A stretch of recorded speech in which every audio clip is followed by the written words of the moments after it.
Mully Haugh, Chicago Sports Radio 670 The Score. That is the voice of the new Bears president, Kevin Warren, and he was introduced yesterday.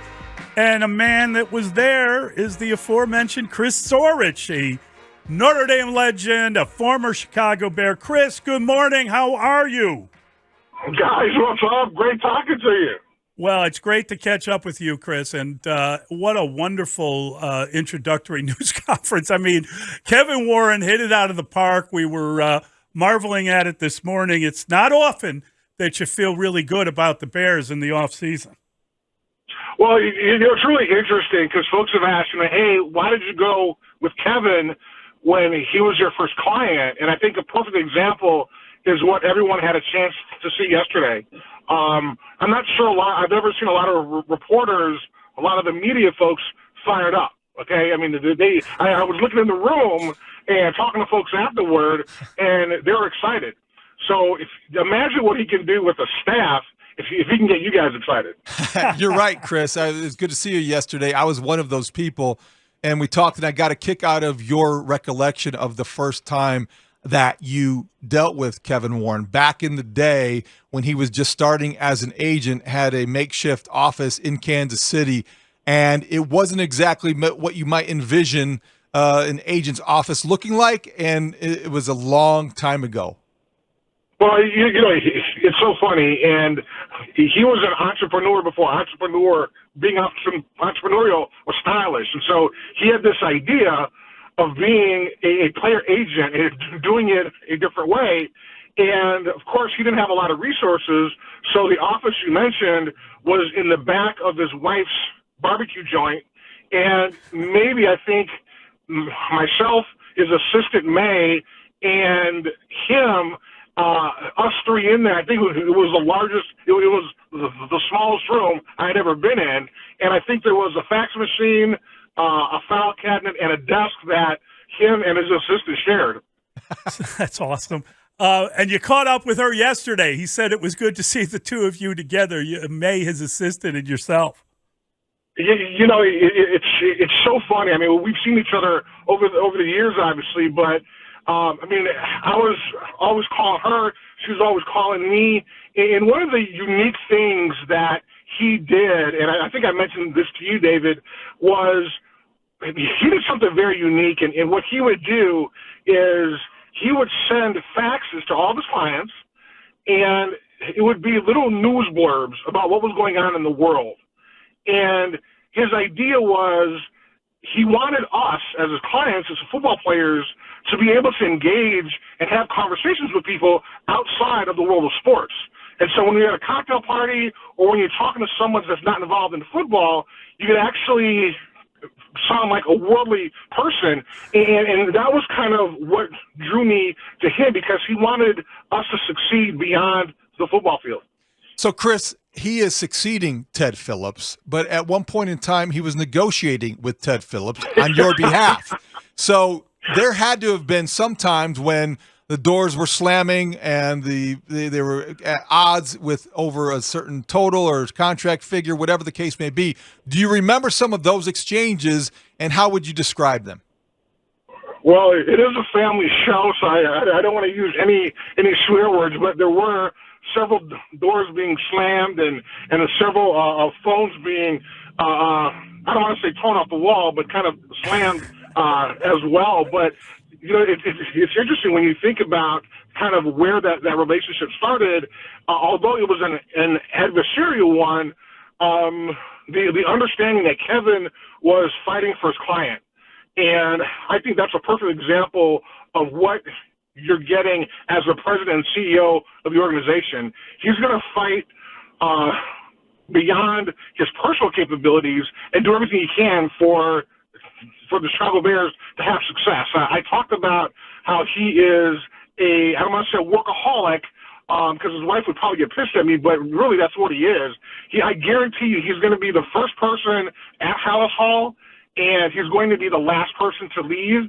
And there were several times when I would go to his office, and he would have suits in the closet because he would often spend the night at the office working so late that it was more feasible for him to just kind of sleep at the office and really have a chance to get ahead on the next day.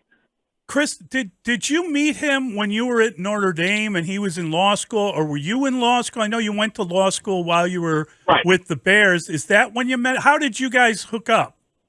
Well, interestingly enough, he was the inspiration of me going to law school. But when I finished my senior year, he was still in law school at Notre Dame. That's how we met. We just saw each other around campus. I knew of him. He knew of me. We talked several times, but there was nothing about him being an agent. And then it wasn't until '92, I mean, we obviously kept in touch, and he got this idea of putting together a sports practice. And because of our relationship, I guess he thought, hey, let me talk to Chris, and I agreed. And so the sales pitch he gave me was much like the one that you heard yesterday. Although he's obviously aged over the years and has had more experience, it's still the individual that you had a chance to see yesterday, and really talked about his spirit, his heart, his influence from his parents, and that's really what attracted me to Kevin, and I think that's really what's going to attract everyone to Kevin now. So, Chris, you're sitting there yesterday watching him project and communicate and really connect with the audience. And you're sitting there with the Chicago Bears alumni pin on your lapel as a proud former member of the Bears. Why is it, in your mind, important for Kevin Warren to reach out to former Bears players and to make sure they feel like they're part of this, whatever comes next, and why they need to be dealt with in a way that maybe they haven't been dealt with before? Well, I can't speak for everyone, but I can just kind of speak on my experiences. And over the years, now it has improved, but over the years, the relationship with the Chicago Bears and the alumni really hasn't been that great. You can go back to way before I got there in '91, the relationship just wasn't there. Now, again, with the direction of Brian McCaskey, it has improved a lot, but there are still more ways that you can improve those relationships. But it was important to hear, and I think a lot of the alumni heard as well, that every time he talked about the success of the organization, he talked about the folks in the front office, he talked about the players, he talked about the fans, and he also talked about the alumni.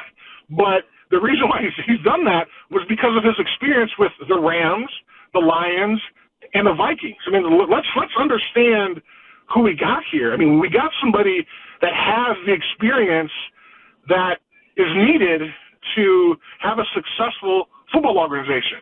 Although, we've had years of McCaskey and Ted Phillips, the idea that they were able to bring someone in is really important. I made a couple comments last couple of days that the thing I'm excited about was that his last name wasn't McCaskey. Now, it's obviously being a little facetious, but the idea is that they went outside of the organization after so many years of having family members or Ted Phillips involved in all of the major decisions.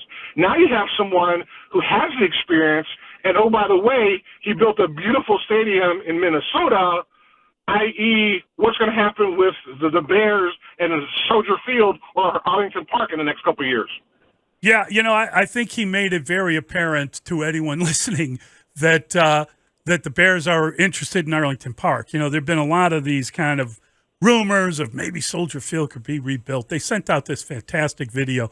None of that applies here. I think, if nothing else, we learned yesterday that it is about Arlington Heights, and that's the way the direction the franchise is moving. And obviously, you got to feel good about that. Well, it's really encouraging because I've heard from so many folks that have stopped being Bear fans, or for folks that have some issues with the Bears, and they're excited. And the reason why was because they had a chance to see some of the clips or his whole press conference that was online. The idea is that we finally have someone in a position that, I don't want to say knows what they're doing, but has that experience. And oh, by the way, if there's something that he doesn't know, he's going to go out there, research, and learn it. He hadn't done $8 billion media rights deals at the Vikings, yet he was able to do it for the Big Ten. And who saw UCLA and USC joining the Big Ten? I mean, that's crazy. And, you know, everybody was upset with him with what he did with the first part of the football season for the Big Ten during COVID, but there was no playbook. So what you've seen Kevin accomplish, he has never done before, yes, but guess what? He had success doing it, and everybody loved the fact that now there are going to be 14 teams in the Big Ten, and oh, by the way, now the Big Ten has a West Coast presence, conference, yeah, and representation. Yeah. So, Chris, when you look at Kevin Warren not being a guy who's going to scout players, not going to be a guy who drafts players, he's not a football guy per se, but how valuable of a resource can he be to Ryan Poles, a first-year general manager? Well, when you say he's not a football guy, you mean what, he didn't play football? I mean, he's done everything but play, right? He's done everything but kind of scout players. And so in order to do that, in order to be successful as a former Division I athletic director, a lot goes into the product you see on the field of the court. And he's had success giving the support needed for teams to be successful. And that's what I see his vision of with Holmes, is the idea that he's going to give him all the support he needs in order for them to get the proper players in here to be successful. Very exciting stuff, Chris, and obviously it'll mean a lot to fans that he comes with your recommendation. So thanks a ton for jumping on. Thanks, Chris. Well, thanks. I'm not sure how much that's worth, but the idea is that I knew him way back when, and he's the same person that he was then that he is now, and he was a great person. As I mentioned before, he's the reason why I went to law school. He inspired me to be the man that I am now. So I'm just excited that everybody has a chance to see how successful he is, but more importantly, what he's going to do for the Chicago Bears. Great talking to you, Chris. Take care. Take care. Thanks, guys. That is Chris Zorich.